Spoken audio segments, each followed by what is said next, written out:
Live from the heart of Baylor Bear Country, the most comprehensive pregame coverage. This is Game Day Live, powered by Sikkim 365 and KWTX News 10.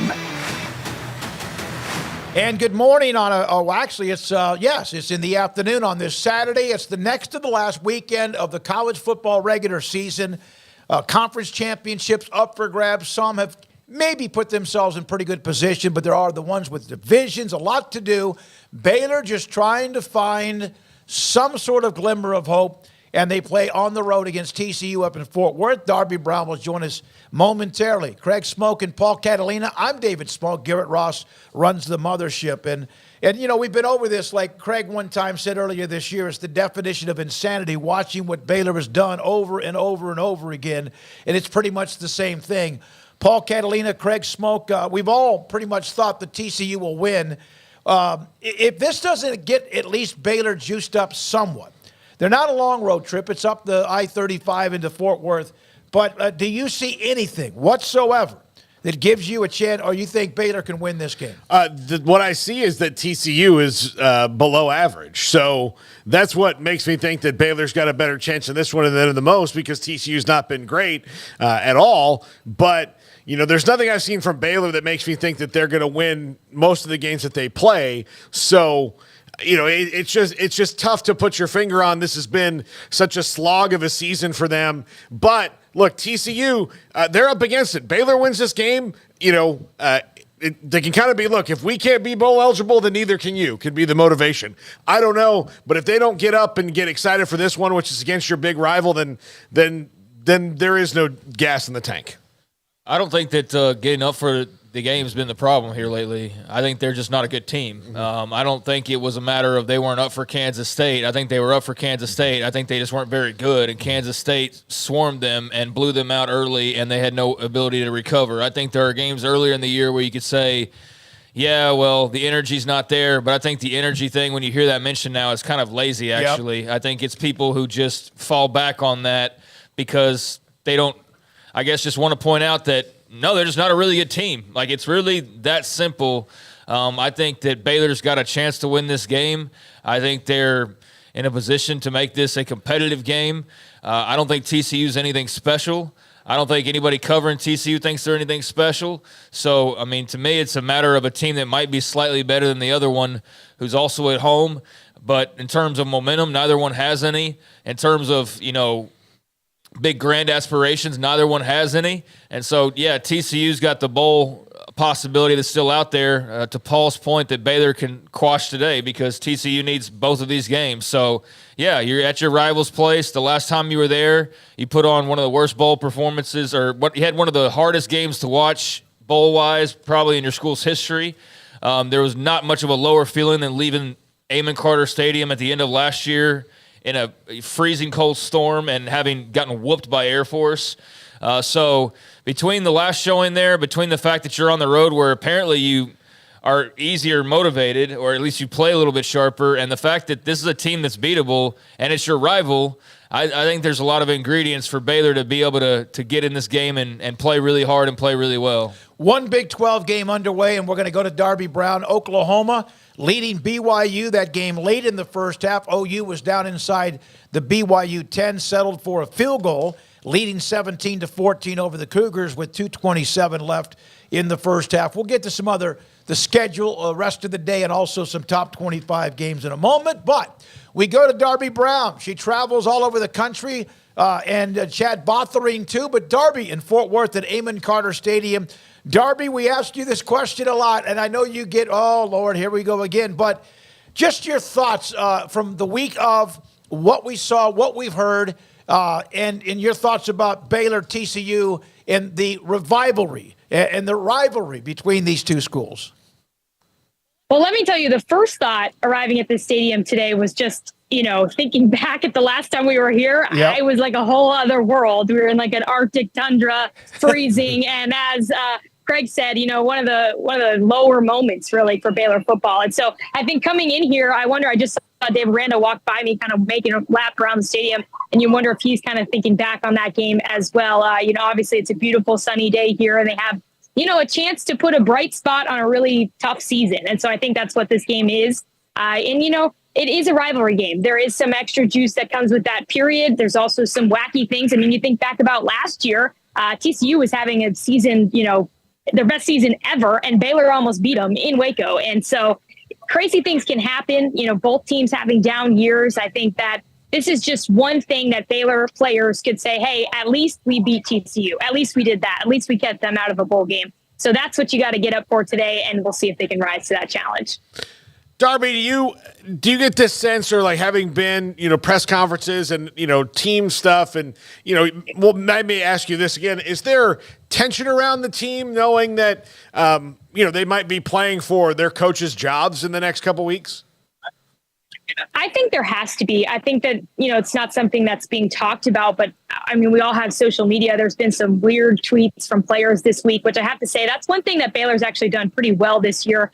I think back on previous years that have been maybe down years and players are posting weird things and kind of digging at the team, digging at the program. They've really been pretty good about that. And I do feel like that's starting to show a little bit as maybe players are looking elsewhere or things like that. But yeah, I mean, Dave Aranda said it himself this week. When it's this time of year, coaches' jobs are on the line. It's going to take a bit of a turn as to what we're playing for. What do we need to do to try to keep this thing going? And, obviously, I don't know how many Baylor fans want to keep this thing going in this direction, obviously. But I think that as far as the players, they have to take pride in what they're trying to do. And as you mentioned, kind of save Coach Aranda and what the program looks like right now.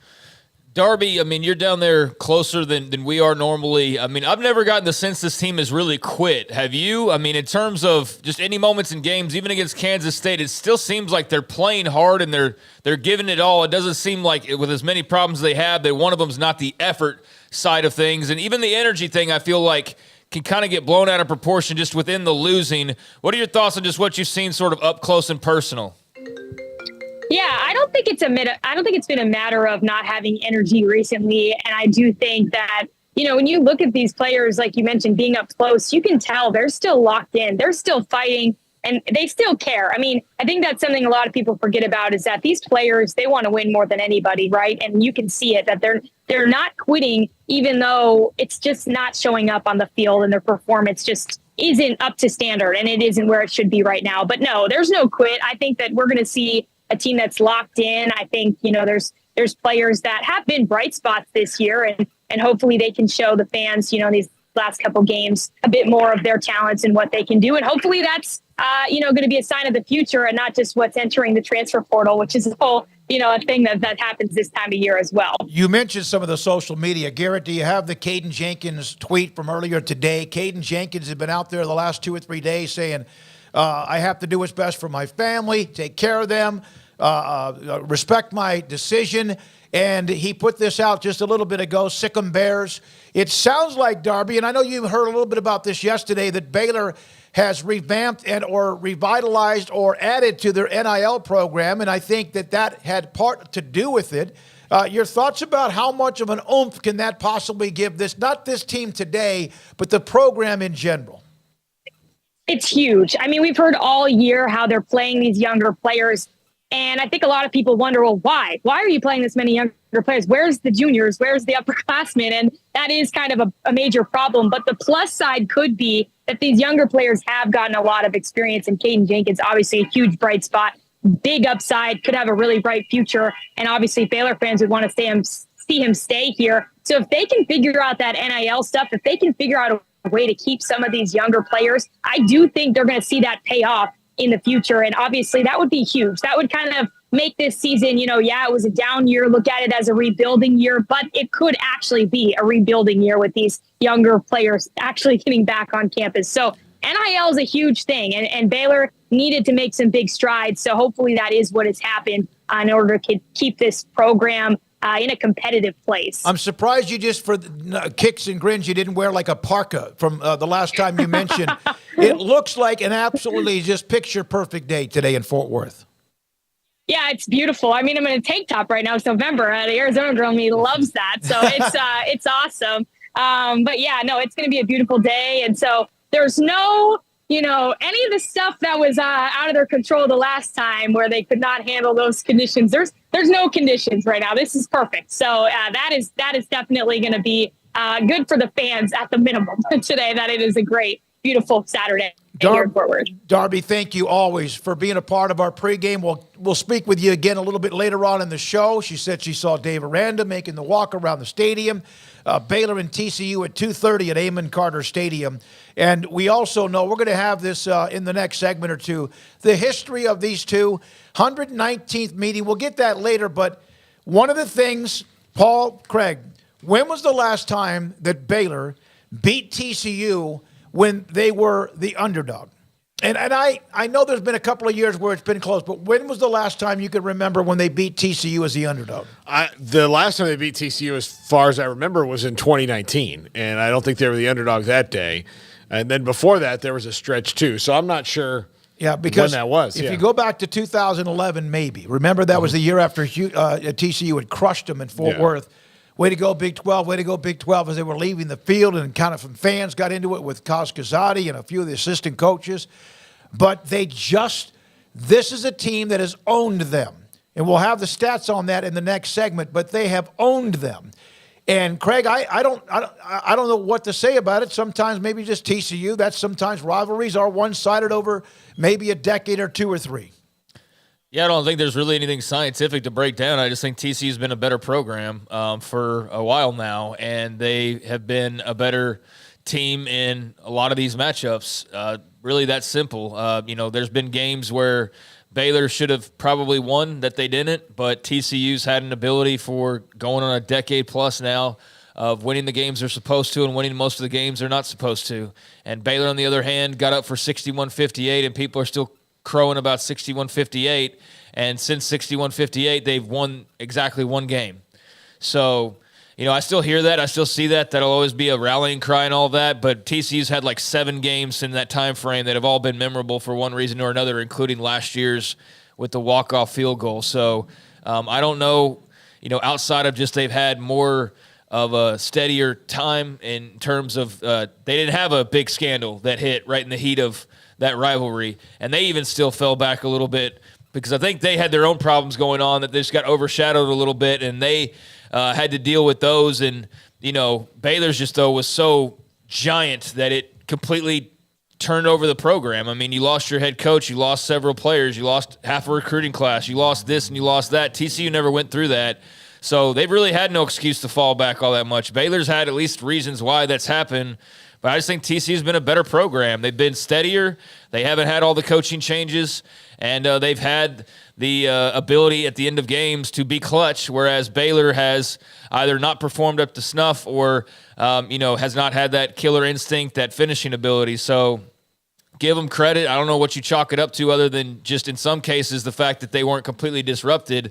But, yeah, that's something that needs to change. And Dave Aranda wasn't able to change the winning at home. That was something that was a big bugaboo, and still is, that the fact that they can't win a home game other than Long Island this year. They've got another crack at it next week that we can get to when we cross that bridge when we get there. But at best, they're going to have 1-2 home games. Well, another thing that you need to change is your history against TCU, and he hasn't beat them yet. So, that's something that is also on the to-do list, and that'd be a big day, or it'd be a big thing to do, be able to do that today. All right, when we come back, the history between these two. Garrett Ross around the corner with the keys to the game. We will hear from 2 former Baylor players in J.J. Joe and also Ricky Thompson, Stephen Johnson from the Fort Worth Star-Telegram from the TCU perspective, and a lot more. We'll update the score, some top 25 games going on, and, of course, we'll keep an eye on that Oklahoma game at BYU. This is 365 Sports and Game Day Live on the CW. Game Day Live, sponsored locally by TFNB, your bank for life, Central Texas Plumbing Solutions, and Centex Roof Systems. Hi, my name is Randy Crook. I'm the president of Waco Goodfellas. Our organization strives to ensure that every kid has a chance to believe in Santa Claus. Over the last 30 years, we've touched the lives of over 5,000 children, each one leaving away with a gift, a smile, and the belief that kindness still exists. This year, we're hoping to raise $10,000 to deliver a piece of Christmas to hundreds of homes across Waco, not only to fill the hearts of the kids, but the family as a whole. At Dr. Smiley, you're always our top priority. Dr. Lee, Dr. Lim, and the friendly staff are committed to delivering exceptional and professional care in general, family, cosmetic, and emergency dental services. Get $2,699 implant, abutment, crown, 3D CBCT scan, and consultation with IV sedation available. Dr. Smiley accepts Medicaid and most dental insurance. Call Dr. Smiley today at 254-732-2606 and book your appointment now. Are you getting no sleep? Is your mattress too hard? Need a better mattress and don't know where to turn? Look no further than Waco Mattress Center. We have over 50 mattresses you can choose from, like Stearns & Foster, Tempur-Pedic, and Sealy. Don't worry, we don't want you to try them all, and we won't confuse you with any misleading gimmicks or fine print. So forget those big box mattress stores and visit us at Waco Mattress Center. I'm Carol Weaver. Thank you for your business and keeping it local.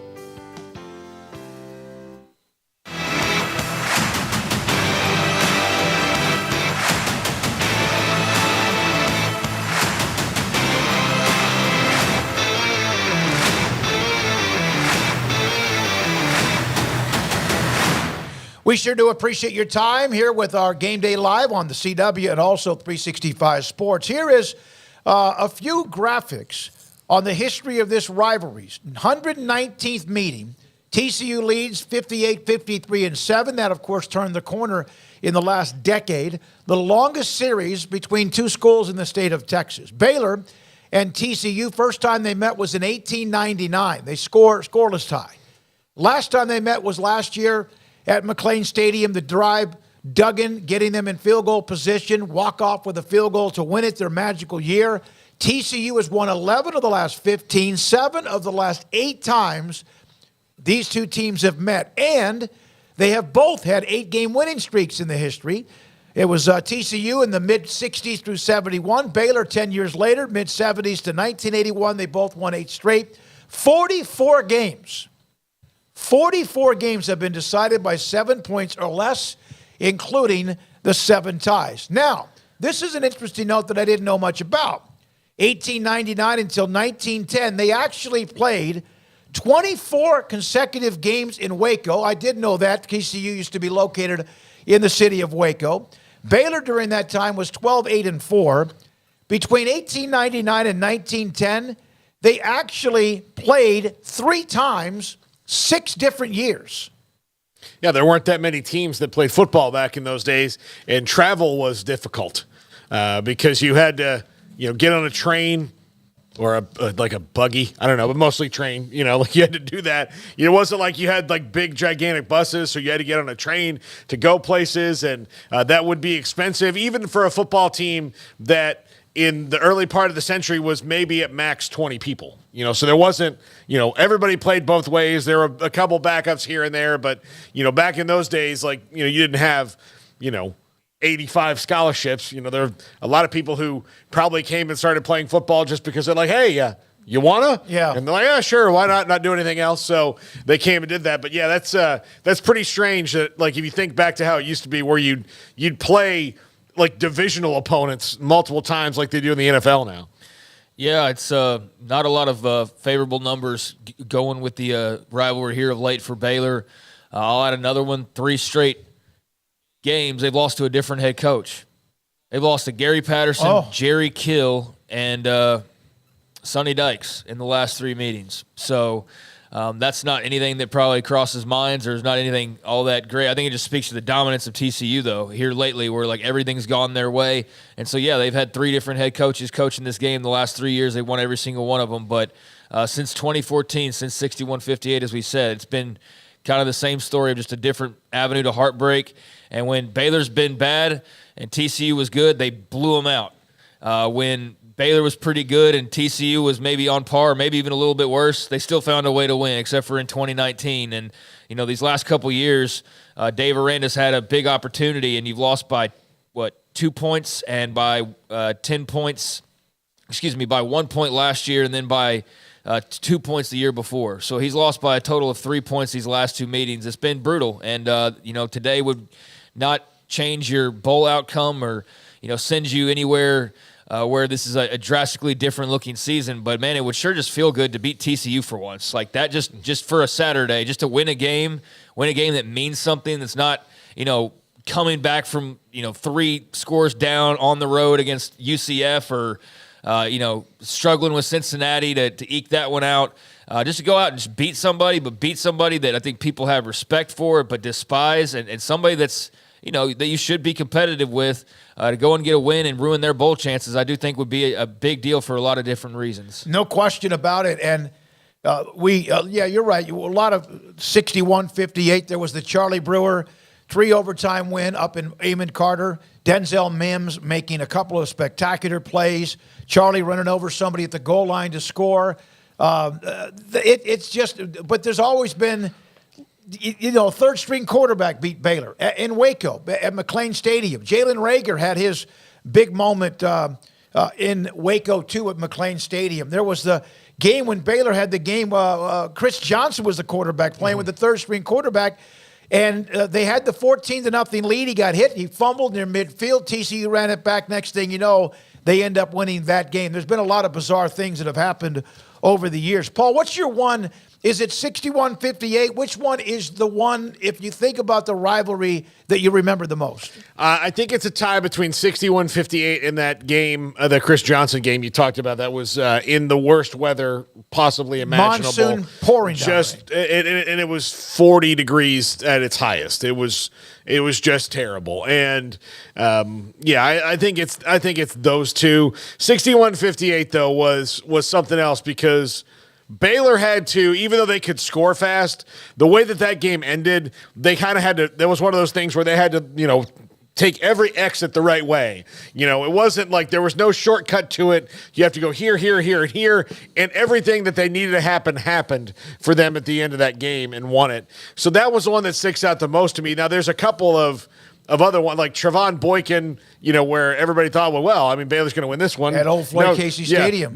Nobody's seen this Trevon Boykin kid, and he had the game of his life, or he played really poorly the week before and then played the game of his life. Jalen Reagor made 3 good plays an entire game and beat Baylor one year, and that was the only 3 good plays in the entire game for either side. And so it was just, it's a weird rivalry. Yeah, it's a weird rivalry. TCU's just over the last decade. I mean, that's the thing. I don't like, part of it's hard to think about because it just makes me feel old of just how many games have flown by here in recent years. And you look back and 61-58 is 10 years ago. Mm-hmm. So I just want everybody else out there to feel what I'm feeling right now. That 61-58 was 10 years ago, or I guess technically 9 years ago. But we're about to come up on the 10th year anniversary, and Baylor's won 1 game since then against TCU. I mean, think about that. And that was a triple overtime game, right? Yeah, think about that. So, no, I mean, yeah, the biggest memory would be 61-58, but I kind of don't like saying that at this point because it sounds a little lame, honestly, when that's the only, 2 wins that you've had is that triple overtime and that game. And, that game was awesome, and I'll remember it for forever no matter what because I've never seen anything like it, and I doubt I ever see anything like it again. I've seen comebacks, but not to that extent, not when somebody was that down and out, and then to do it in the fashion that they did with Shock Linwood and Corey Coleman and all those guys. I don't know I don't think I'll ever see anything like that again. But yeah, that is the memory that sticks out. It's just a little bit not as fun to think about because you realize, man, you're kind of clinging on to something that was a really long time ago, And so, that was special. But there is a little bit of an asterisk there. But that one will always reign supreme as one of the coolest memories or coolest games that I've seen in person. There were a couple of games last night. Jeff Traylor, whose name is swirled around, being interviewed at A&M. Possibility if whatever happens with Baylor or Houston as one of the candidates, if in fact that occurs. Beating UCF last night and beating them soundly after falling behind 7-0 and 14-7. Frank Harris was spectacular. In his last home game at the Alamo Dome, I sent Jeff a text earlier today. He goes, I'm so happy for the 18 seniors. They put us in a heck of a ride. They beat the Bulls. And then late Last night, Cam Ward and Washington State could have scored 80. They beat Dion in Colorado 56-14. Shador went out. Colorado's a mess after the spectacular month of late August, early September, and they are now the worst team in the Pac-12 as far as the standings. Yeah, I mean, in terms of South Florida, I don't know exactly the full story, but Gary Bohannon went off to South Florida after the quarterback decision was made a couple years ago, and I don't know, I guess he got hurt. I haven't really been keeping track with his career, but he got hurt, and so I think he's all out of eligibility at this point. So that was the situation last year. He won that job, got hurt. This year, I guess, back in Tampa and got hurt again, and I just hate that for him, but that's what I think of when I think of South Florida, and it's been a rough ride at times for them. And last night, certainly, nice win there for UTSA, who's got to see the writing on the wall a little bit with Jeff Traylor. Nothing official with A&M, though. I mean, they're going to do their interview process, but that was a nice win for them at the Alamo Dome, and a big send-off for Frank Harris, who's very deserving after the career that he's carved out there. Joshua Cephas, another great player for UTSA. But, that was a fun game until it wasn't, where it was just kind of like almost like – I guess it felt like a big send-off in kind of a way for Frank Harris and others, and then maybe Jeff Traylor too. Like, kind of had that, but not for sure. And then as far as Colorado and Washington State, I mean, Colorado, it was a fun story at the beginning of the year. It was exciting, it was fresh, it was new, and then reality set in between injuries, between just reality of where they are as a football team in comparison to, other teams on this level. They didn't have the lines to compete. They didn't have the defense. They had a couple of really good players and some other talented guys, but not enough of a full package to keep that thing sustainable for the long haul. And so, Colorado, the next time we see them, I guess, got another game left, but they're going to start gearing up for Big 12 play now. Yeah. And whatever that's going to look like. So, we're going to see Deion up close and personal in a new way starting, after this season wraps up and the offseason begins. But they got a lot of work to do to get ready for next season, because you've got some talented guys, but you need more than just a few talented guys. You need a lot more than that, and that was evident last night against a team built like Washington State is. I heard a stat today on the way over to the studio. Shedeur has been sacked 52 times, the most by any college quarterback in America so far this year, and that's one of the things that I'm sure that the transfer portal, et cetera, is something that Deion and his staff will try, but they are in an absolute free fall. Washington State was too, until that win. Oklahoma, BYU, 17 apiece at halftime. Top 25 games. Michigan has a fumble return for a touchdown. They blocked a punt for a safety. 23-10 at halftime against Maryland. Alabama. This is one of those weekends the SEC takes the cushy home games against nobodies. They had forever and ever, nobody really said much about it, but starting to see that more in the last few weeks. Alabama leads Chattanooga 38-10. Miami, Louisville, in a game that has implications in the ACC championship game. 21-20 Hurricanes lead the Cardinals at halftime. I think part of the thing with the SEC is not only do you play one less conference game than everybody, but you also have a freebie at the end of the year. So it's like a double whammy. And you can say, well, we play them in week 2, what's the difference? Well, the difference is at the end of the year, and everybody's playing like big-time high-pressure games, and the week before the end of the season, you're playing absolute layups. Yeah. And you're playing one less conference game. Well, it just means more. It's harder here.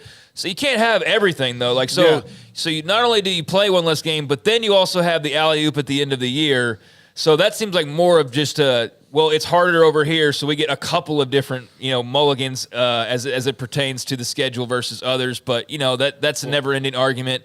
I get there's still, play 8 conference games. You still have as tougher schedule than those playing 9. But you add in that cupcake at the end, and it's like, that's really massaging things, when you think about it. It is, and it's one of those things where it's an argument that the haves are making, and you're like, well, I mean, what else do you, what do you want, do you want us to, lay out a nice pillow for you at halftime? You're not allowed to be criticized? A lot of other teams play those games in September and get criticized for them in the SEC because they're better across the board. And again, they have all the national titles. They stick one of those in late November, and nobody says too much. A&M leads Abilene Christian early third quarter. They just kicked off 17-7 Aggies. I am curious to see over the first several years of the 12-team playoff and the way that television ratings have become such a more important thing, or big television broadcasts, especially the week before Thanksgiving. When the other thing this does is you're kind of giving away some of your opportunity to get people really excited for the postseason, because if you're just kind of a fan of a school that's not in it, well, hey, I want to watch Alabama today. I haven't gotten to see them this year. They're supposed to be a good team, and they're just boat racing Chattanooga. Like, well, thanks for tuning in, but this is not really what you want to see. All right, so those are the games in the SEC, in the top 25. Some of them also, a couple of others that I mentioned. The NC State, the Louisville-Miami game with huge implications because Louisville's trying to get to the ACC championship game. We'll see if that happens, but we'll look at the overall schedule later in the show. Coming up, Garrett Ross, the keys to the game. The 119th meeting between TCU and Baylor at Amon Carter Stadium, and this is Game Day Live. Cars priced right, day and night. Average your car in Texas. Trucks built for you, red, white, and blue. Average your car in Texas. Cars that zoom with lots of room. Average your car in Texas. Count on us, a dealer to trust. Average your car in Waco, Texas. Pizza, burgers, and Bears football. There's no place around Waco that serves them all other than Bubba's 33. Come show your green and gold and enjoy some of Waco's best food and beverages while watching your favorite team, the Bears. When real Bears fans get hungry, Bubba's 33 is the #1 spot for ice-cold drinks, hand-stretched, stone-baked pizzas, and bacon-infused burgers. Join us for indoor or patio dining. Bubba's 33, Waco's restaurant and proud supporter of Baylor Bears football. Sick 'em, Bears. It takes time to reach goals. It's a truth that applies to more than sports. It goes for your financial goals as well. You work hard for your money, and you deserve an investment strategy that lines up with your game plan. And Chuck Verno, your Edward Jones financial advisor, can help. If financial investments aren't putting forth the effort you desire, stop by today for a financial review. Chuck Verno, 720 North 64th Street in Waco, 254-732-1161. Edward Jones, member SIPC.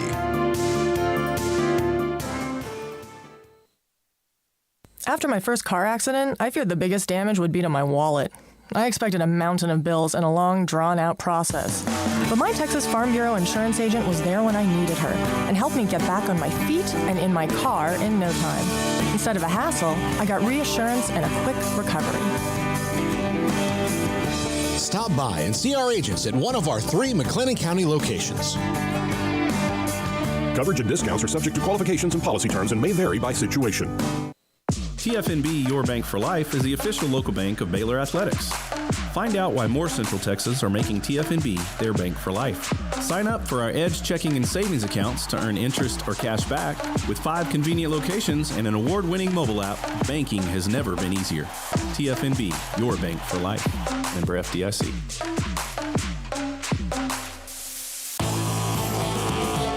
Game Day Live on Sikkim 365 Radio is brought to you by Richard Carr Buick GMC Cadillac, Texas Farm Bureau Insurance, TFNB, your bank for life, 3 Nations Brewing Company, Waco Regional Tennis and Fitness, Edward Jones Advisors, Ben Erlinson, Chuck Verno, Brad Wilson, and Cam Heathcott, and Bubba's 33. What up, everybody? Welcome back into Game Day Live. I'm Garrett Ross with today's Keys to the Game presented by Richard Carr Motors. Our first key to today's game is pretty simple. Catch the football. While that shouldn't be a problem, especially for wide receivers, it was a glaring issue last week for Baylor as they fell to the Wildcats up in Manhattan. Monterey Baldwin especially, he should have been your leading receiver, the guy that you were leaning on with Keytron Jackson out. And he had 1 reception on 9 attempts.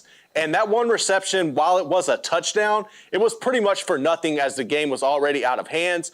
Throughout the course of the game, you had a lot of drops by other receivers as well that were in the game. Drake Dabney was really the safety blanket when it came to Blake Shapen and the passing attack. But it was just real inconsistent throughout the course of the game. And that's something that when you're a struggling football team in general, you can't have your receivers dropping the balls left and right. There are already a limited amount of time for Blake Shapen in the pocket. The rushing attack has been kind of hit or miss all year long. And when you really need your playmakers to make plays on the outside, you can't afford them to drop the ball and make these drives go 3 and out and stall, which has been unfortunately a regular occurrence for Baylor throughout the course of the year.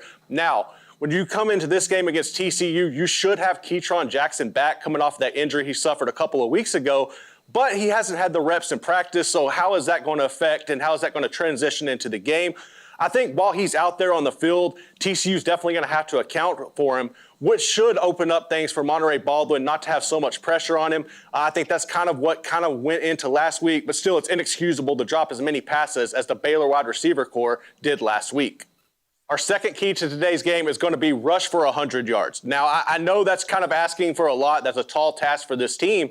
But if you go and look at the 3 wins they've had, they've all eclipsed the century mark on the ground. And that's just something that Baylor struggled with. You go back last week against Kansas State, Dominic Richardson was the leading rusher. He had like 86 yards on the ground.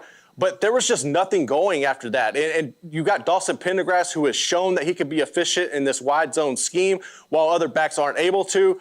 He did most of his damage last week through the air, which is, it's great to have that. But at the same time, you got to churn out yards on the ground. I know we keep mentioning Richard Reese, and I don't have an answer why the cat's not on the field. I don't get it. It makes no sense to me.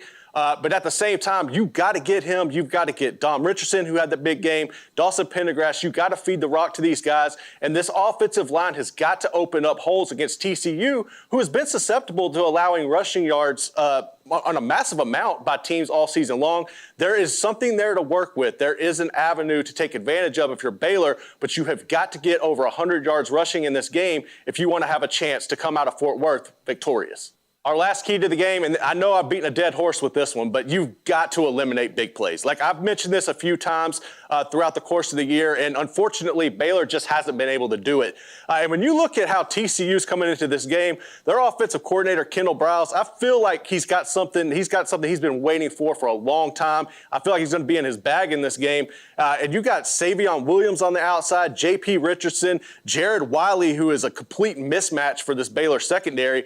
You've got to find a way to eliminate the big plays. It's going to be difficult. You need your young secondary to step up. We've seen Caden Jenkins do it over the course of the year. Devin Bobby has shown flashes as well. But your linebacking core, we've talked about this. They struggle with these crossing routes and hold and contain. They're going to have a big game in this matchup because I think TCU is going to throw everything they can at Baylor. And you've got to find a way to come up with big plays, force turnovers, and help that offense get not just force turnovers. We've seen if you go back to Houston, Baylor came away with 2 picks. But they ultimately came up empty-handed because you weren't able to convert anything with that on your offense and make points out of it. Now, we've seen in the past, Caden Jenkins, you had the scoop and score against UCF. If you pick the ball off or you are able to generate turnovers and eliminate those big plays, you've got to capitalize on it with points because Baylor has got to score touchdowns to keep pace with TCU. It's going to be a tall task, but this is a game that Baylor really has to win. It means a lot. It's a rivalry game. I'm not going to talk about that funky new name there. That's just laughable. But we'll just see how it goes. But I think Baylor has got to find a way to eliminate big plays, get off the field, and they're going to have a chance to compete with TCU. That's going to do it for today's Keys to the Game. We'll be back with more Game Day Live right after this. Central Texas Plumbing Solution is the team you can count on to go the extra mile and resolve your plumbing problems quickly and thoroughly, getting it done right the first time. So when you need some help before the big game, call Central Texas Plumbing Solutions. Home Place Interiors. From designer drapes to custom total installation, quality area rugs to a wide selection of floor covering, Home Place Interiors has you covered. With over 40 years of experience, you can trust John Proctor and his knowledgeable staff to help you with your next home project. Home Place Interiors, where we do business the old-fashioned way, on a handshake.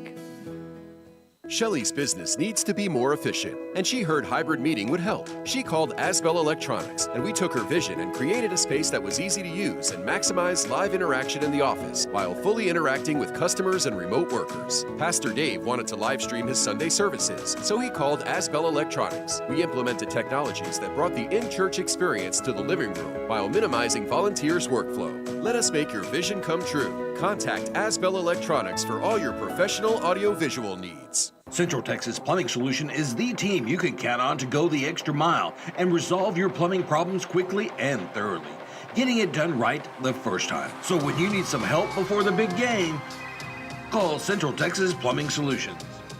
You can trust the KWTX First Alert Weather Team.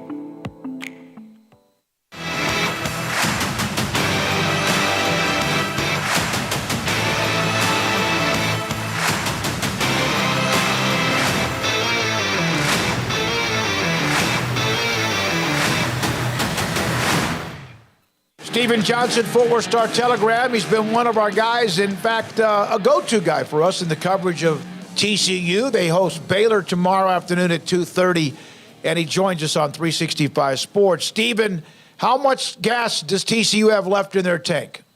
Yeah, to answer your question, it seems like they're fired up. They're fired up. They know how important this rivalry game is. TCU's obviously playing for a chance to make it to a bowl game. So I would say, based on what we saw last week against Texas, there's more fuel in the tank than you might expect considering the season they've had.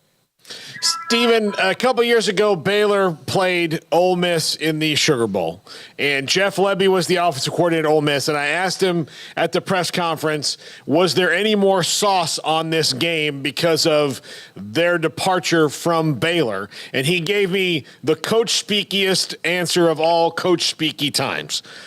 I would have to assume that Kendall Briles feels similarly but may not say anything. Do you think there's a little extra, zip on the fastball for him this week? Well, if you're a TCU fan, I think you would certainly hope so, considering the offense has been, I think, inconsistent at best is probably the word I would use. So, if there's any time to bust out anything you got left, anything in the tank that you haven't used already, now would be the time, especially considering his history. I don't think he was a big fan of how his father was handled. So I would imagine he's fired and motivated. We haven't had a chance to talk to him this week. But, yeah, this is definitely a game. I think will be even, Baylor's not a great team, but this is still a big game for Kendall Briles because you do not want to be a situation where TCU comes out and maybe only scores like 10 or so points. That will get this fan base really fired up even more than they have been all year. Stephen, what have you thought about the play of Josh Hoover as the weeks have progressed since I think we talked to you last? We've seen a lot more of him, but also what's the status of Chandler Morris right now as well? I remember reading something last week about how he appeared to be getting closer, but can you kind of clarify that for us? I'm pretty sure it'll be Josh Hoover the rest of the way. Okay. As of today, I'm expecting Chandler's career as a Horned Frog is probably over just because it's unfortunate the injury situation. But I think Josh has shown enough that they want to continue to get him these valuable reps, especially if they don't make a bowl game. This could be the last time or the last stretch where he could get those reps, get those in-game situations. So, but what I've seen from him is he's a young quarterback. There's been time he's had a turnover in every single game he's played in. So I think that's probably the biggest concern. The positive side is TCU was finally getting more chunk plays down the field because he's more aggressive than Chandler Morris. And it's shown more of a willingness, I think, to trying to stretch the field. And that's why you're starting to see Tavion Williams start to break out a little bit for the Horned Frogs. He was kind of the receiver you thought could kind of replace Quinn Johnson. That hasn't happened, but he's coming off a career game last week against Texas. So we'll see if that can kind of carry over again on Saturday against the Bears. There was no way that Sonny Dykes saw what has happened back, let's say, during the offseason, entering the season, even though the Big 12 is all jumbled up. There's no way he saw this coming, is there? No, not at all. I mean, you guys probably heard some of the same things we were hearing. They believe they had a good team this year. They believe that they did a good job of replacing some of the talent, and maybe they didn't have the same quality as last year, but they thought they had better numbers, more of a quantity approach. You know what I mean?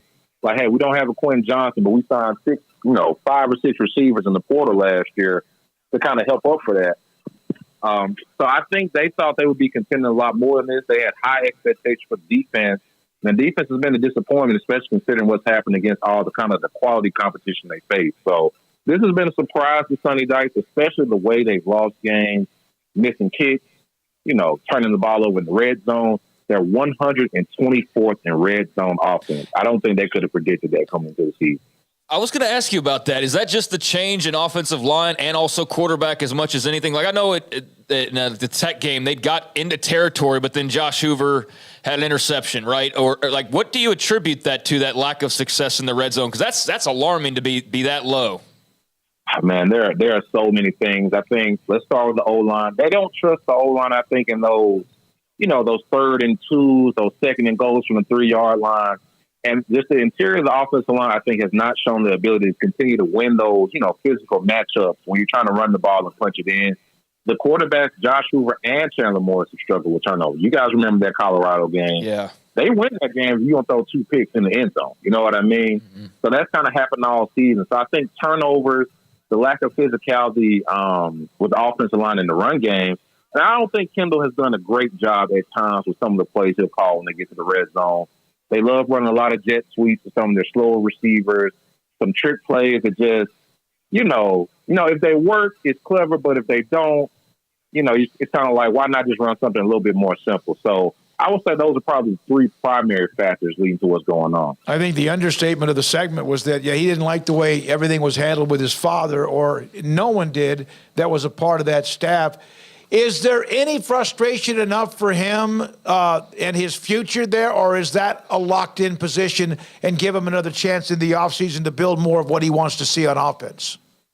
Based on my understanding right now, I think it would take, like I said, scoring 10 points against the Baylor, maybe getting shut out against Oklahoma, for I think Sonny to consider making a change like that. He is close to the Browse family. He vouched for him. You know what I mean? Yep. He vouched for him. So I don't think he would want to, kind of pull the plug in year one, because they are, I believe, 16th in total offense. So it's weird. They do things well. They're one of the fastest teams in the country in terms of tempo. They do put up a lot of yards, but they just haven't executed, in a consistent fashion. So I think there's a case that could be made like, hey, second year for Hoover. We'll maybe get some O-linemen in the transfer portal. So I would expect for him to be back. But like I said, if something drastic happens where you only score a touchdown or two against Baylor, then, hey, the noise is going to be extremely loud. Steven, will you pick me up a Bluebonnet Battle T-shirt? Man, if that's what you really want. What has been the reaction among TCU fans? Because for Baylor fans, I think it's not been great. That's basically the same thing. It's just kind of, look, I get it as a state flower. I'm not a native Texan. I don't know how much, pride y'all have in that being you guys state flower. But generally speaking, man, I don't think we should be calling Rivalry game. We shouldn't name them after a flower. You know what I mean? I like Rivalry. I thought it had tied into Christian histories of both programs. It was unique.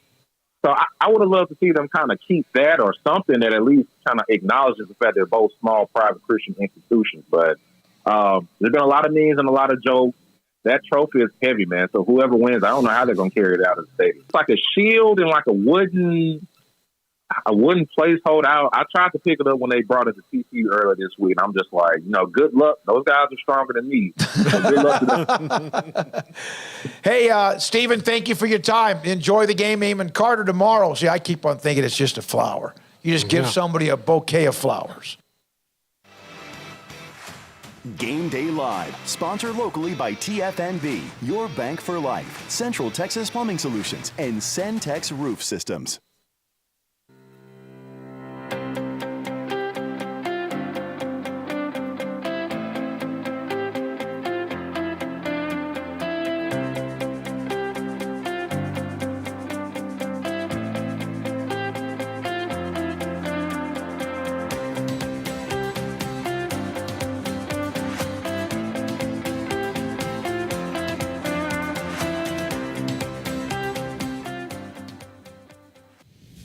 When the sun rises over Central Texas, we know there's work to be done. So if you need to dig, haul, cut, lift, mow, or anything in between, your local Bobcat dealers in Waco and Temple have all the equipment you'll need to get the job done right.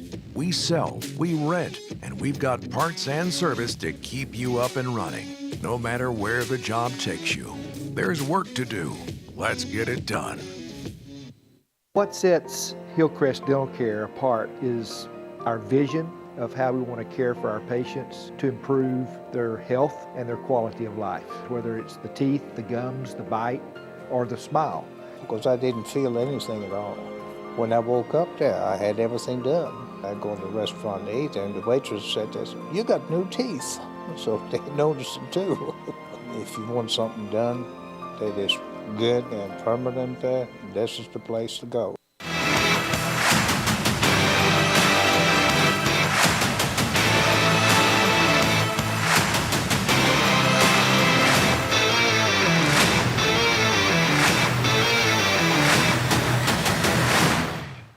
JJ Joe, Baylor radio color analyst, former Baylor quarterback. JJ, it's not the definition of insanity, but watching Baylor man, it is hard, and it does appear as if more and more, including today, that Dave Aranda it's got to be hard on him, but it's hard on the fan base, and it doesn't seem to be any glimmer of hope down the railroad tracks. Yeah, hey, good to be on with you guys. Yeah, it's when you get in the loop, I'm not sure if I've seen a movie where you're in the loop. I think it was Groundhog Day. Yeah, with Bill Murray in it way back when, right? When he woke up, it was the same day, and that's kind of what each week seems like outside of maybe a couple of weeks.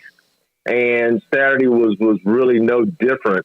And Kansas State just kind of showed us, if you do this thing the right way, right, and you have a staff in place with some continuity, and you know exactly what your plan is on both sides. You recruit to it.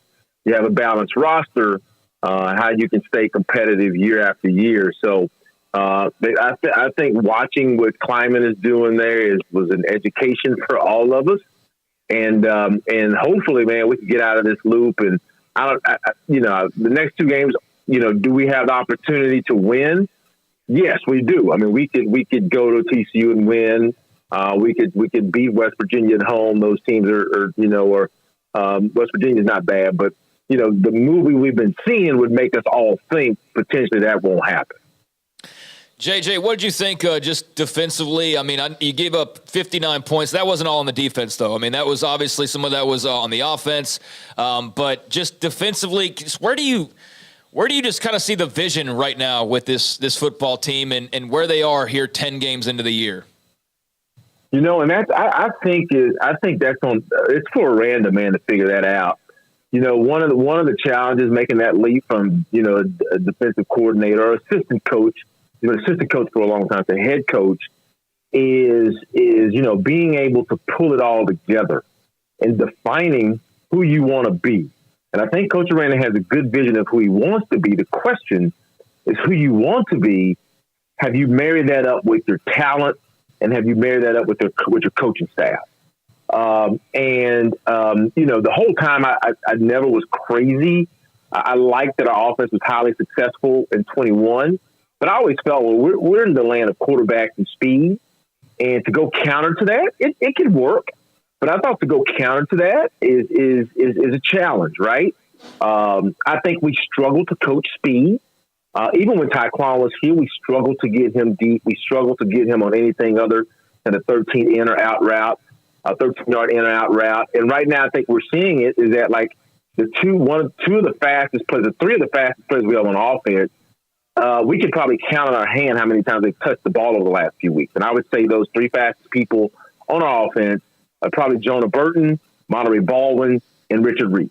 Now we can say all we want to say about Richard Reese is that, but probably those three guys are probably, and I take that back. And what's the young kid named number 18? He's pretty fast too.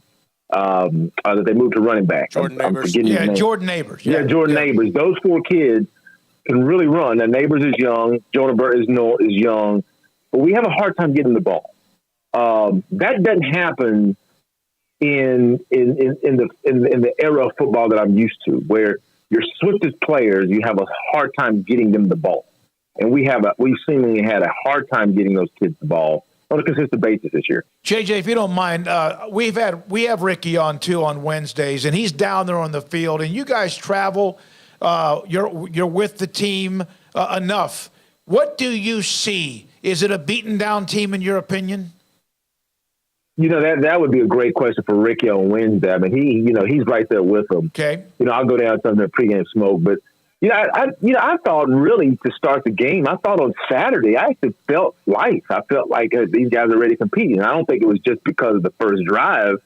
I thought Kansas State did a good job on their first drive, but I didn't get a feeling that our guys were, lethargic on defense that first drive. I just felt like Kansas State was good, had a good plan coming in, and executed it pretty swiftly. So, that'll be a great question for Rick. But before we let you go, JJ, thoughts on TCU? Obviously a big rivalry game. Not good luck there lately, especially the end of last year, heading up to Fort Worth. But they're not quite what they were a year ago. What have you seen from TCU, and just what are your thoughts heading into this game? Yeah, I've seen the freshmen. I like the freshman quarterback. They're struggling like we are. I thought they played good against Texas. I mean, Texas jumped out on them, and they made a run back. on Texas. I thought that was pretty interesting. So they showed fight. But it'll be, I think, a normal rivalry game. Both teams just trying to get a win. Baylor trying to make sure they don't go to a bowl. I would say the only thing I think, Greg, that I don't like about it is this new name they have for it, Smoak. Oh, is this Bluebonnet? I'm trying to think, like, come on, man. Yeah. Right? Yeah.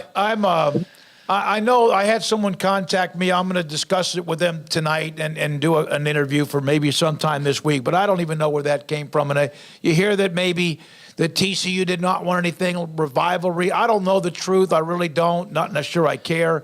But that does seem to be pretty soft. It does. And when I saw it, I'm thinking, that made me think back to the Bluebonnet Bowl. Yeah, that was a hell of a bowl game. But yeah, it really was. But there's nothing Bluebonnet, nothing about the game between TCU and Baylor makes me think Bluebonnets. I guess outside of maybe a little purple in TCU's uniform. That's about it, I guess. You know, it's always a rousing success when immediately afterwards everybody's pointing the finger as to whose idea it was to come up with the name, you know? Exactly. It's like that Spider-Man meme. You know, it's like, no, you. Yeah. Hey, exactly. There's nothing, it's just, there's so nothing intimidating about it or exciting. Like, for a football fan, like, if you just took the name of something and said, hey, like, for example, the Red River Shootout, like, if you were watching a Western, you'd watch that movie, right? But if you if you told me I was going to watch the Bluebonnet Battle, I would think you're going to take me to an HGTV show about flowers. Yeah. You're right, man. I wouldn't. Yeah, I'm not sure that's gone over very well. JJ, I hope it doesn't stick. Let me put. This is one of the things. I hope it does not stick. Let's put it that way. Thank you, man. We appreciate you coming on. I know it's not easy. Thank you, JJ Joe, color radio color analyst. How did Edward Jones become one of the biggest financial service companies in the world? By not acting that way. Financial strategies, one-on-one advice, it's a big difference. And that's why Brad Wilson, your Edward Jones financial advisor, makes sense of investing. Experience the difference for yourself. Brad Wilson, 250 Sharon Drive in Woodway, 254-776-4337. Edward Jones, member SIPC. Waco Regional Tennis and Fitness on Lakeshore Drive is a premier, elite, life-changing experience where you can change your mind, body, and soul. Waco Regional Tennis and Fitness offers over 40 group exercise classes each week, including boot camp, bar, silver sneakers, and more. New bikes arrived and are waiting for you to test yourself, compete against yourself with a screen monitoring your speed, miles, resistance, and power, and with indoor cycling classes every day. New free weights, weight machines, TRX, rowing machines, stationary bikes, new treadmills, new elliptical machines on the spacious weight room floor. Personal training with Christy London, Randall Corley, Alex Botch, and Nathan Roach, where you will be encouraged and motivated to grow. A kids club included with your membership, plus sauna, whirlpool, and a tanning bed. 16 tennis courts, beautiful stadium court, and longtime youth tennis pro Britt Coleman, assistant junior pro Kennup, adult tennis lessons and clinics with Blake, and commitment to pickleball with 8 courts and instructor Jody Thurman. Visit the website, wacotennis.com, or visit us next to Hawaiian Falls on Lakeshore Drive in Waco. Three Nations Brewing Company has 16 different beers on draft with a new beer every Friday. It also offers 2 air-conditioned tap rooms, a large indoor beer hall, a second-floor mezzanine offering a great overview of the brewing company and equipment and patio where you can relax under the shade. Plus, you can now experience the new Three Nations Beer Garden Grill on our shaded patio. Grab a cold beer and enjoy a bite from our freshly prepared and delicious menu. Street tacos, quesadillas, freshly cooked burgers and dogs, and veggie burgers too. Nachos and so much more, all prepared and cooked on site. So come visit the award-winning Three Nations Brewing Company on East Vandergrift off I-35 in Carrollton. Parenting is full of surprises. You never know what to expect. So after our son was born, I called my Texas Farm Bureau insurance agent to set up a life insurance policy in case something happened to me. Sawyer is now 2. And we'll soon have a sister. There's no one else I would trust with protecting my family.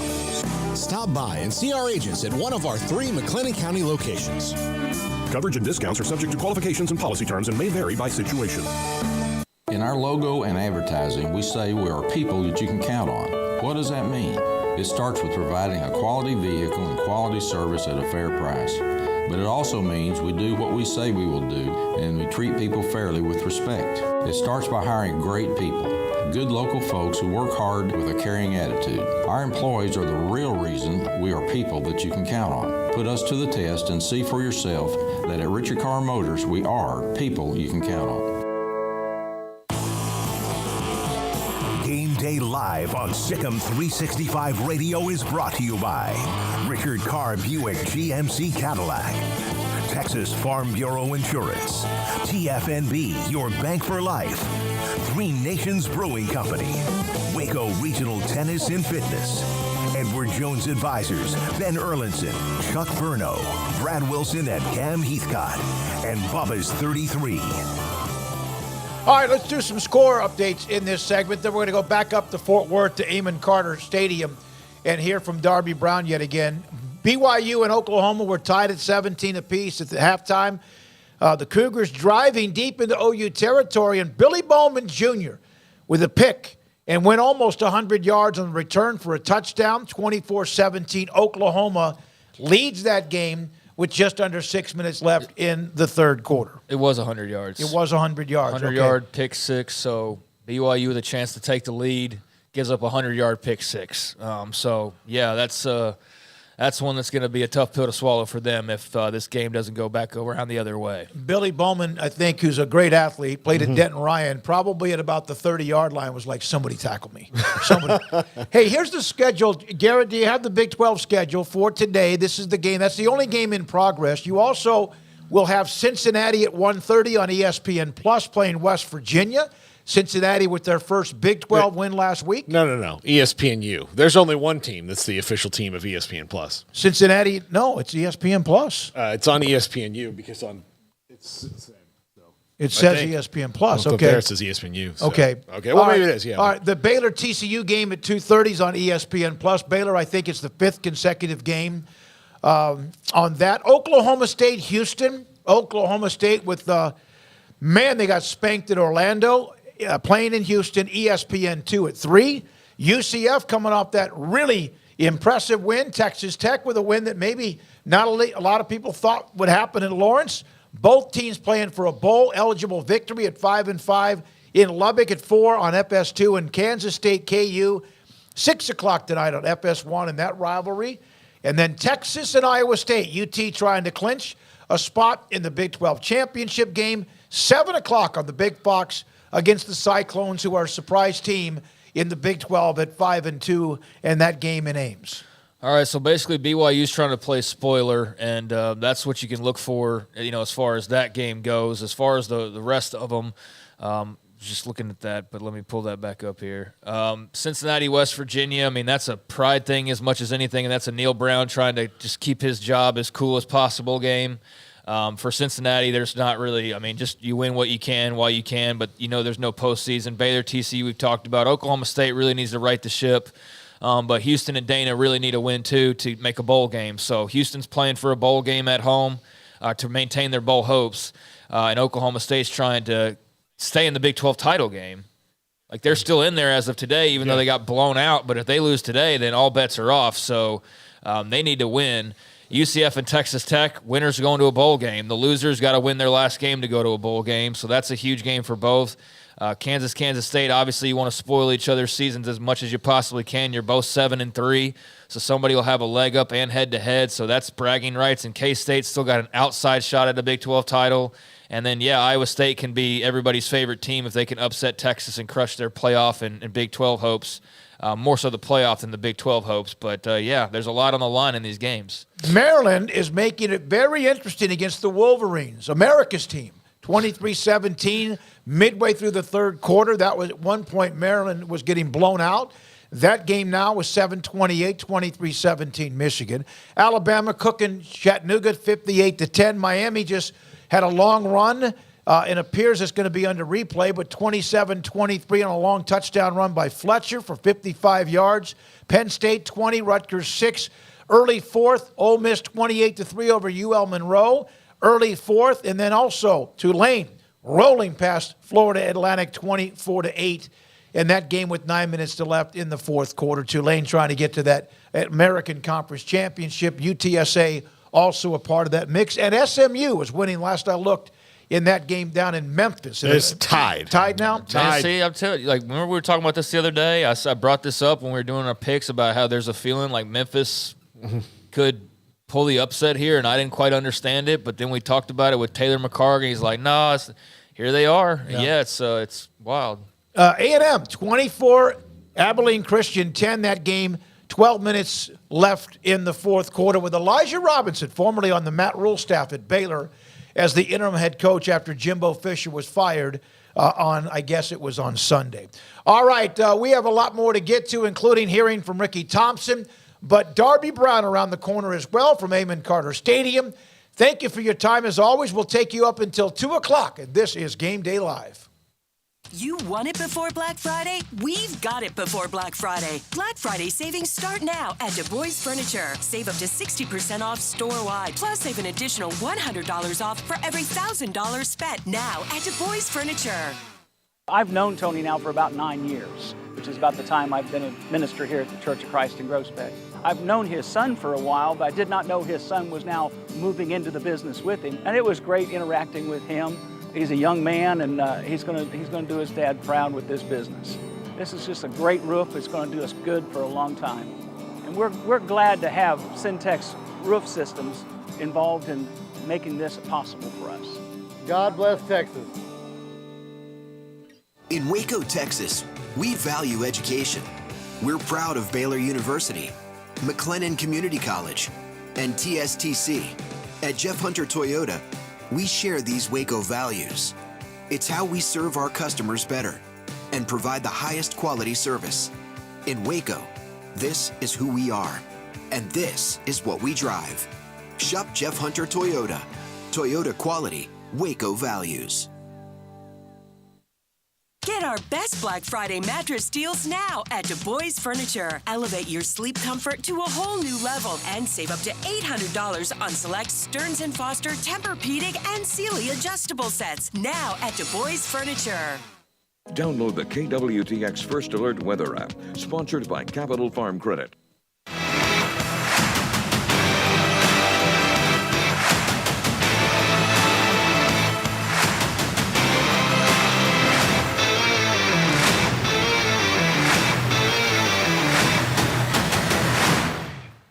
Ricky Thompson, former Baylor wide receiver, sideline reporter for Baylor Radio, with us on 365 Sports. And Ricky, your thoughts about what now? Because there's 2 games left. Obviously, TCU coming up Saturday, and a team that they've struggled beating even when they've been much better. Charlie Brewer got them once, obviously 61-58, but it's been few and far between. What now? And do you consider TCU a rival? Sure. I think so. 90 miles apart. Nobody likes anybody involved in that series either way. So, sure, I think it is. And hopefully that alone will bring some inspiration to a team late in the season who, frankly, doesn't have a lot left as far as goals. Bowl's out of the question now for sure. Probably has been for a couple of weeks. And coming off a game, which, by the way, K-State, I'm still not so sure they're not the best team in the league. That's a really good football team. I think when you give somebody like that 3 scores, you're in big trouble. But, yes, I think this game's a rivalry. I think it'll be treated that way. And with that, that always gives you some optimism, because how many times have we seen a game like this that doesn't go exactly like you think it should? And happens more often than not. So I think with that, that's what you've got to put into these players, and hopefully they put it into themselves, that this is an important game, 90 miles apart, somebody you're going to play every year from here on out, no matter how this league and the schedule presents itself going forward. You're going to play TCU every year. Ricky, you've been in all kind of different rivalry type games, or your season at the end and playing for different things. For Baylor, they're playing for pride right now and a play spoiler. Against TCU in particular, if they do win this game, TCU can't go to a bowl. So they have to win their next 2 to be able to do that. How much of that would be a motivating factor? Well, Yeah, I think it's a factor. I don't think there's anything that Baylor fans would like much more at this point in the season than at least knocking TCU out of a bowl game. I'd like it personally. I think it'd be great. So I hadn't thought about that particular motivation, Paul, but I think, and I bet that there's been discussion of that in some regard on the river as they practice this week. And yeah, that would be a really nice way to end a disappointing season, to knock those guys out of a bowl game. And I tell you what, if they can, again, just push these games into the second half, you never know. And they're going to have to play mistake-free. Obviously, TCU runs an offense in the spread with Bryles that has given us some fits.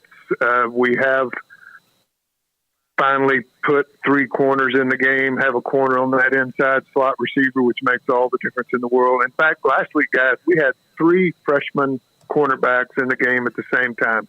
Not redshirt freshmen, true freshmen at the same time. Ricky, isn't that kind of, I guess, one of the areas that you would look at with what kid Aranda, we run it back and see what can possibly be done next year? The young defensive backs. I know that, with the portal era, though, it's hard to really solidify anything and feel like you can have everybody back. But the tight end room, would that be another group? How would you kind of look at, if you were to take away the positives from this year and say, like, here's what we can build around if it were to stay as is, knowing full well it's not exactly how it works, but would you say the secondary and the tight ends, where would you kind of look to start building? Well, I would absolutely start secondary-wise. I think these kids have proven they can play.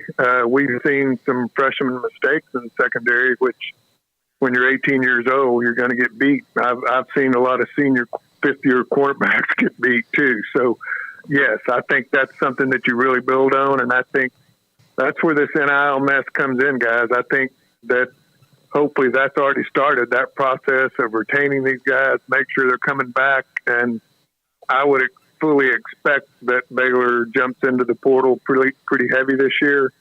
I think,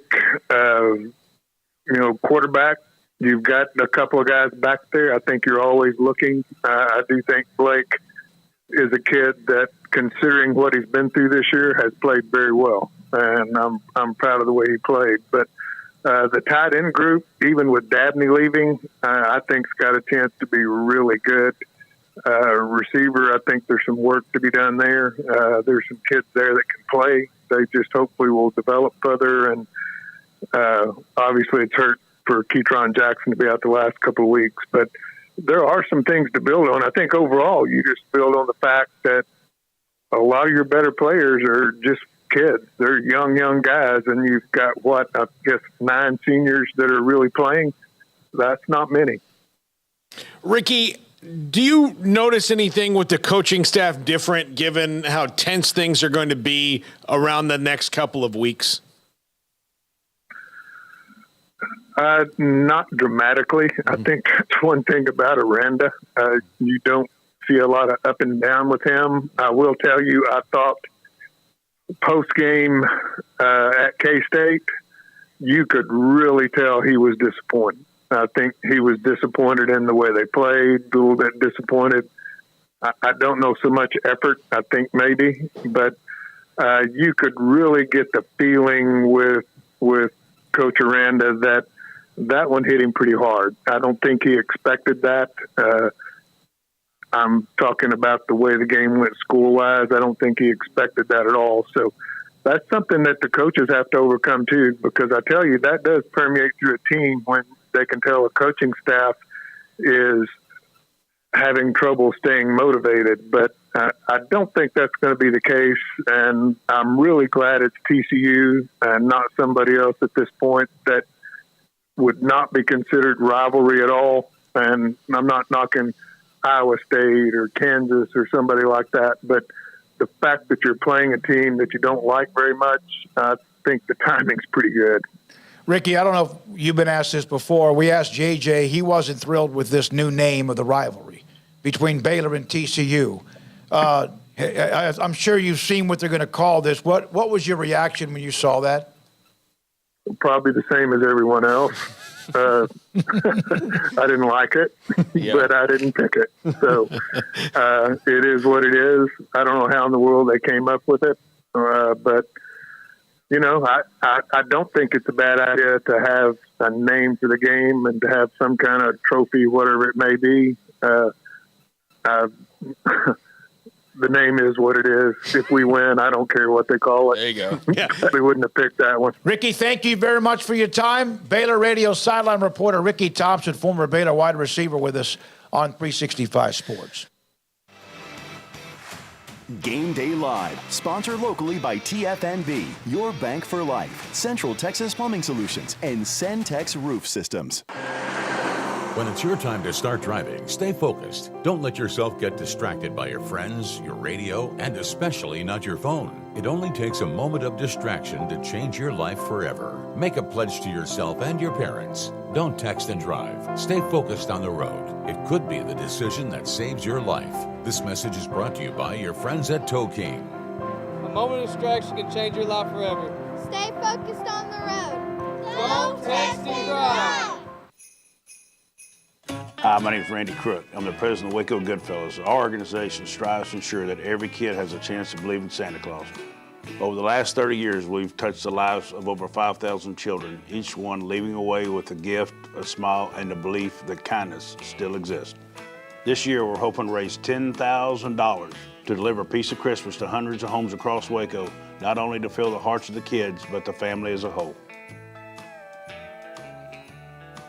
The wait is over for Black Friday deals on all new 2023 Ram 2500s in stock. Huge discounts like $18,000 off MSRP on limited mega cabs, $15,000 off MSRP on Laramie diesel crew cabs, and $12,000 off the Workhorse Cummins diesel tradesman.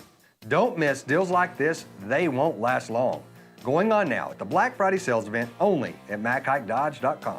Get that great Mac Hike feeling.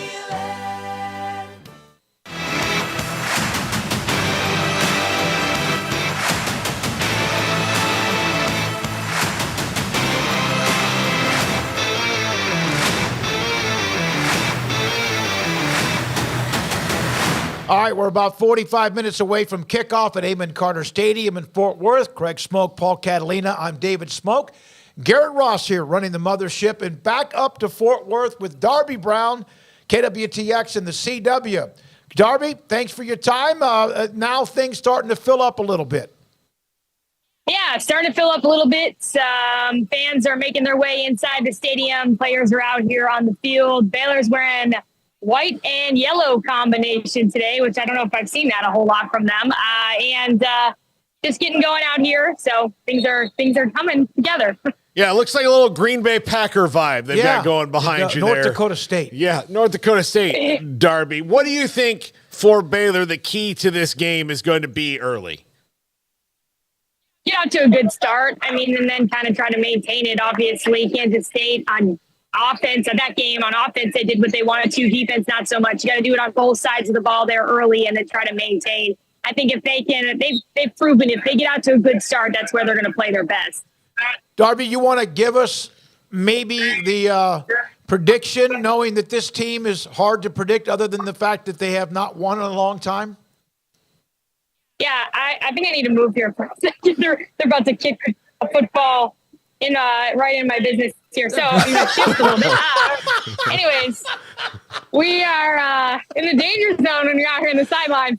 But I think that I honestly don't know what you asked me because I was fighting for my life there. I don't understand why. I mean, it's a violent game covering football. So if you had to make a prediction, and we don't do that a lot, ask you to do that a lot, but do you think Baylor, give us a prediction on what you think? I said earlier, like 30-16 TCU. Hell, I don't know how you predict Baylor to win because of what we've seen.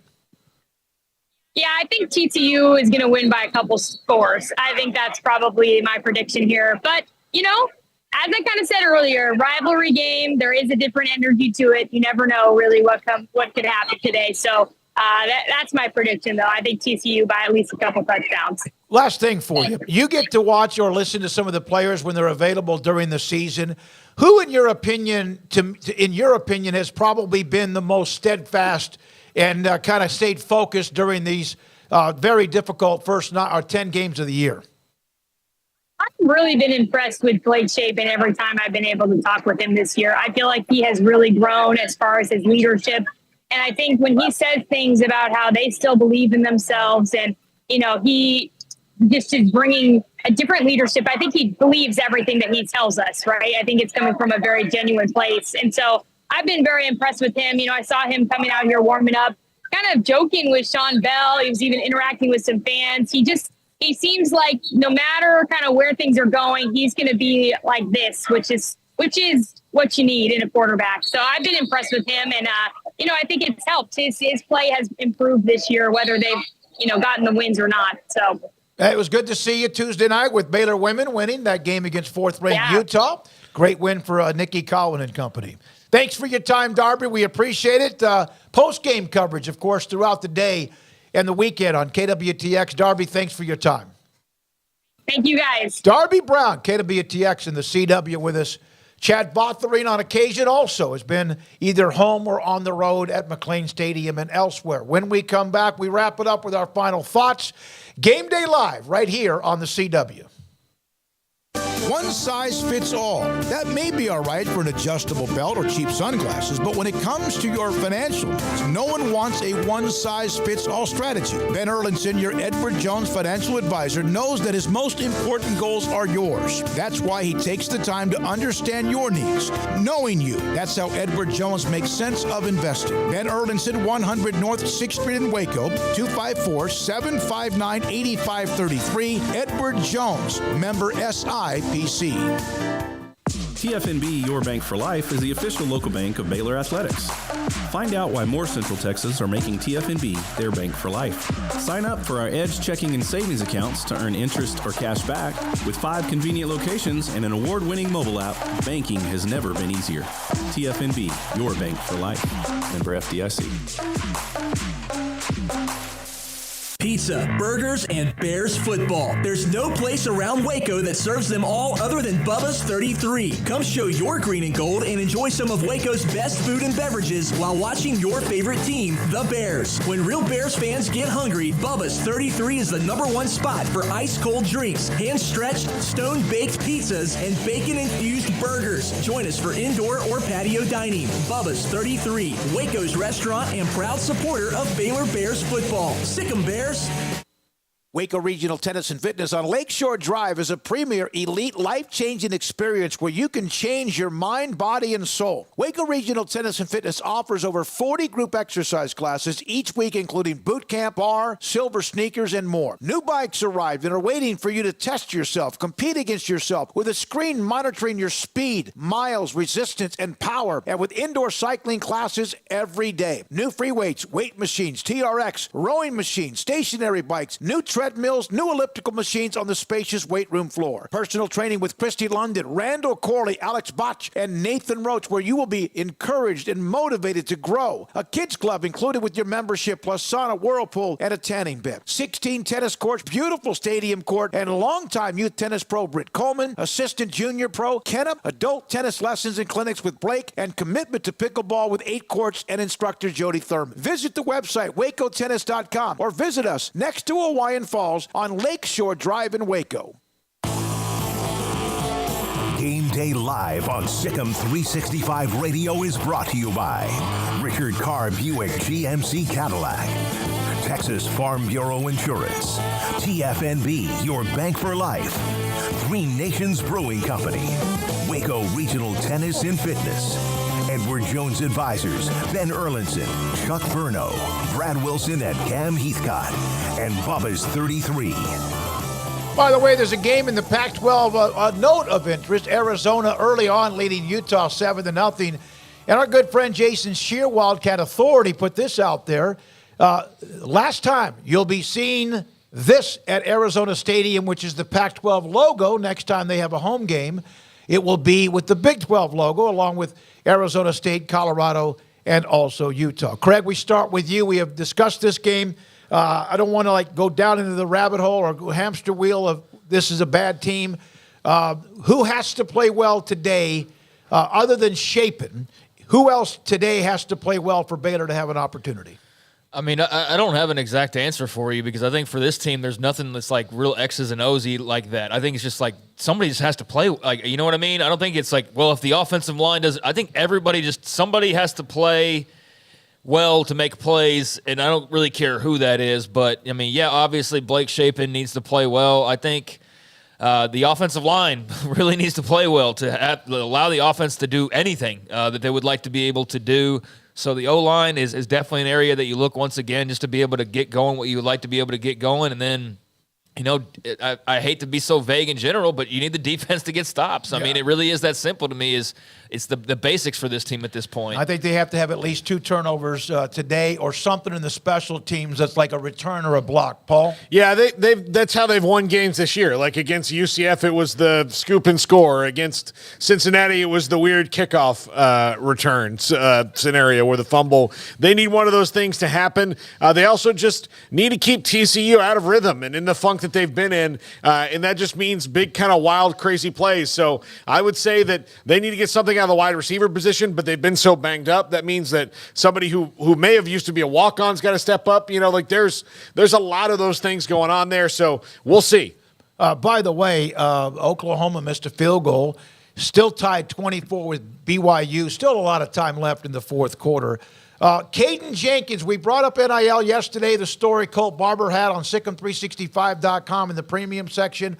Also his note earlier, this is my home, respect it. Caden Jenkins, the freshman defensive back, was getting looked, a lot of people interested in him. And again, yesterday, the story about the NIL. Garrett, what was your question about Caden Jenkins and the tweet with the kickoff 45 minutes away? I think it's like, why are you on social media at this point? Like, I don't understand the priorities and everything. Like, that can wait. That's something that can wait till after the game. It just seems like that's a distraction, an unnecessary distraction. And maybe it's not. Maybe it's something you have preset to go out, but that's just, I don't understand that mindset. All right, Craig, a prediction. I say 30-16 TCU. Yeah, I mean, that's good news on Caden Jenkins. You know, we'll see, though. I think, you know, they need might be better. If you go get blown out by TCU, maybe the Caden Jenkins news would have been better reserved for, like, Sunday. Right, but we'll see on that. I don't remember what my final score prediction was on the website, but I got TCU by, like, a couple scores. Yeah, I think like 10 or 14 points, I have them as winners. Yeah, same here for me. I think, you know, and I think Baylor will keep this is going to be a weird one where I don't think TCU is going to go out and run away with it. Again, they're a very blah team playing another, like maybe even more blah team right now at this point in the season, but they are a little bit better, and I think that they probably pull away towards the end of this game. All right, Garrett, minute left here. Game Day Live, we're going to wrap it up here in just a moment. We were discussing some of the memories in the last 10 or 12, 13 years, Baylor and TCU. One we didn't bring up that was also a sore spot. Baylor with that team in 2021 that was so good, goes up to Fort Worth. Chandler Morris looks like a Heisman Trophy winner at quarterback and has not done anything since that time. That was another one of those where Baylor was the favorite, a better team, and they couldn't get the job done. In Amon Carter up in Fort Worth. Kickoff just after 2:30. Game is on ESPN+. We'll be back on the air. Paul Catalina with the triple option at 1 o'clock on 365 Sports. Coverage of the game today in Fort Worth throughout the day on KWTX. Thank you to all of our sponsors. And, we will have Jeremy Fudge on Monday's show that we do at 3:30 to discuss the latest in the revamp and also the acceleration of Baylor and the NIL program for the football team. For Garrett Ross, Paul Catalina, Craig Smoak, Darby Brown, Josh Young, and many others, I'm David Smoak. Have a great day. This is Game Day Live. Central Texas Plumbing Solution is the team you can count on to go the extra mile and resolve your plumbing problems quickly and thoroughly, getting it done right the first time. So when you need some help before the big game, call Central Texas Plumbing Solutions.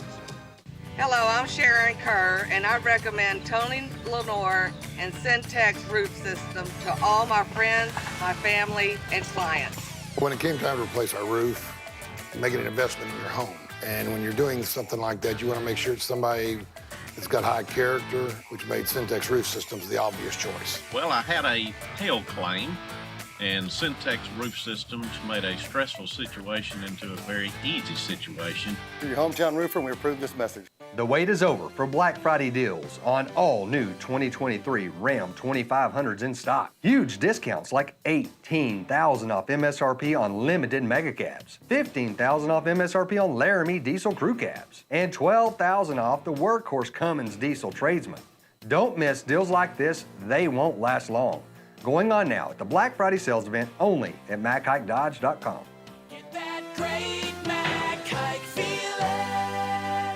Central Texas Plumbing Solution is the team you can count on to go the extra mile and resolve your plumbing problems quickly and thoroughly, getting it done right the first time. So when you need some help before the big game, call Central Texas Plumbing Solutions.